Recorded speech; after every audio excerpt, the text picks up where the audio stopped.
بسم اللہ الرحمن الرحیم۔ السلام علیکم ورحمۃ اللہ وبرکاتہ۔ رسول اللہ صلی اللہ علیہ وآلہ وسلم نے ارشاد فرمایا، ان جانوروں کی قربانی سے بچا جائے۔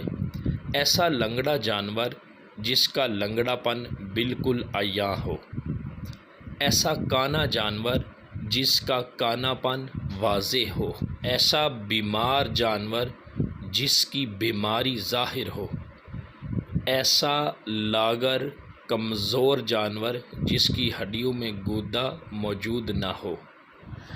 جانوروں کے اندر خطرناک عیب بھی پائے جاتے ہیں۔ درج ذیل جانوروں کی قربانی درست نہیں۔ نمبر 1، سینگوں کا جڑ سے اکھڑا ہوا جانور، یعنی جس کے جڑ سے سینگ اکھڑے ہوئے ہیں، اس جانور کی قربانی نہیں ہوتی۔ اندھا، کانا یا لنگڑا جانور، اس کی بھی قربانی نہیں ہوتی۔ پیدائشی طور پر بالکل کان کٹا یا تہائی حصہ کٹا ہو، قربانی نہیں ہوتی۔ زیادہ کان یا دم کٹا جانور، اس کی بھی قربانی بالکل نہیں ہوتی۔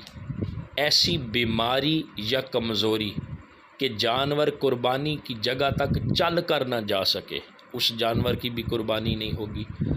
دانتوں کا بالکل نہ ہونا یا اتنے کم ہونا کہ جانور گھاس بھی نہ کھا سکے، قربانی نہیں ہوگی۔